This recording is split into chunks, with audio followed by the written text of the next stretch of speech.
Have you ever felt a ghost following you? Not of someone lost, but of the life you never lived? That is the hidden grief of forgotten dreams. We bury them beneath busy schedules, beneath responsibility, beneath silence. Yet like roots under concrete, they press upward, aching for air. Aristotle once said, "Hope is a waking dream." But what happens when hope is abandoned? You wake, but not fully alive.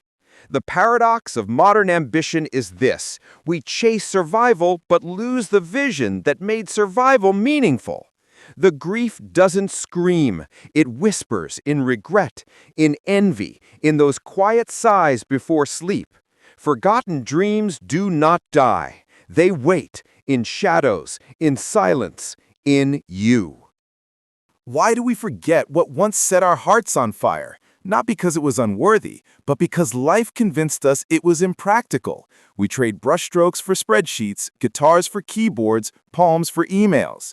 Nietzsche wrote, "He who has a why to live can bear almost any how."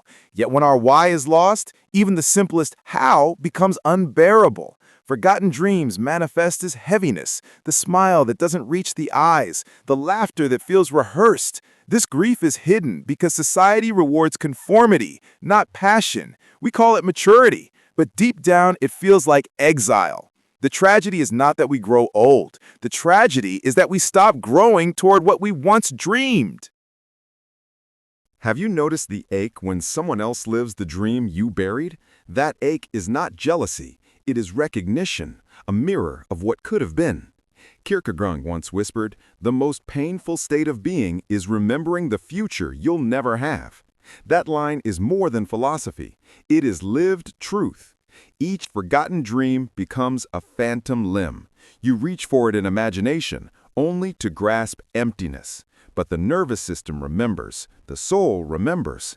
That grief disguises itself as boredom, restlessness, even bitterness. But in truth, it is love.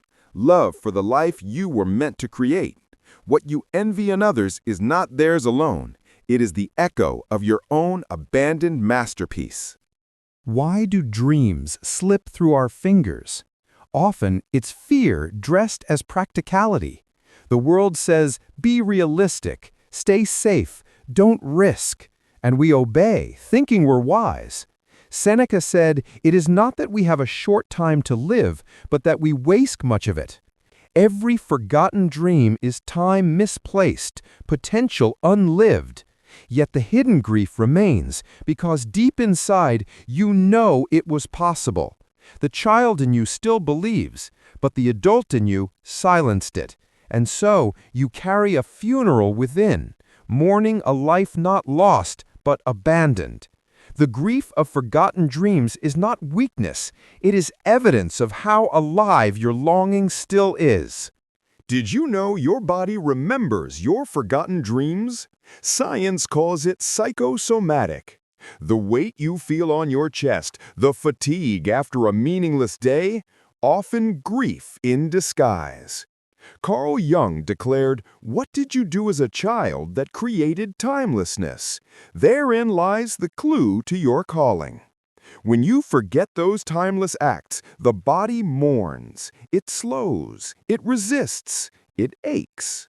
Your soul whispers through fatigue, "You are not on the path." Forgotten dreams are not erased, they are encoded in your very biology. Your heart beats differently when you think of them. That hidden grief is not just emotional, it is physical, reminding you every day you are not yet who you were meant to be. Why do we label forgotten dreams as childish? Because society fears those who dare to dream beyond its systems. But history remembers them. Van Gogh, unrecognized in life. Galileo, silenced. Maya Angelou, told she could not write. As Angelou said herself, there is no greater agony than bearing an untold story inside you. The agony of forgotten dreams is precisely that: untold stories, novels unwritten, businesses unbuilt, love songs unsung. The world is not merely deprived of your art. You are deprived of yourself. The grief you carry is not weakness. It is the weight of unrealized brilliance, the echo of a voice still waiting to speak. Why do regrets visit most at night? Because silence makes ghosts louder. In the stillness, the dreams you buried rise. They do not accuse you, they ask. They ask, why not now? Marcus Aurelius wrote, "It is not death that a man should fear, but never beginning to live." Forgotten dreams haunt not because they are impossible, but because they are still possible. That is the paradox. They do not die. They wait. They wait in old journals, in dusty guitars, in unopened canvases, in the memory of who you were. The hidden grief is also hidden hope. What you long for still lingers, and it lingers because it belongs to you. What if grief could be guidance? Imagine your forgotten dreams not as tombstones, but as signposts. Their ache is direction, pointing back to the road you left. Rumi once said, "Don't get lost in your pain. Know that one day your pain will become your cure." This is the cure, to see grief as proof that the dream is not gone, only waiting. Every sigh, every envy, every late-night what if is a compass, not to shame you, but to lead you home. The grief of forgotten dreams is not the end. It is the beginning of a second chance, the chance to become whole again. Why do children dream without fear? Because they have not yet been told to forget. They do not measure time in paychecks or worth in titles. They measure in wonder. Plato said, "The soul takes nothing with it to the next world but its education and its dreams." Childhood dreams are not childish. They are pure, untouched by fear. That purity remains inside you, buried but unbroken. The grief you feel is the proof of its survival. And so, the forgotten dream is not gone. It is asleep. The question is not whether you still have time. The question is whether you will awaken the dream before time runs out. Here's the truth you've avoided. Forgotten dreams never die. They wait inside you, shaping your grief, shaping your restlessness, shaping your longing. Thoreau once said, "The mass of men lead lives of quiet desperation. But you are not meant for quiet desperation. You are meant for fire, for creation, for life." The hidden grief of forgotten dreams is not here to punish you. It is here to awaken you.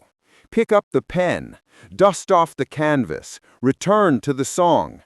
Begin again, not tomorrow, not someday, but now. Your dreams have been waiting, and the world has been waiting for your dreams.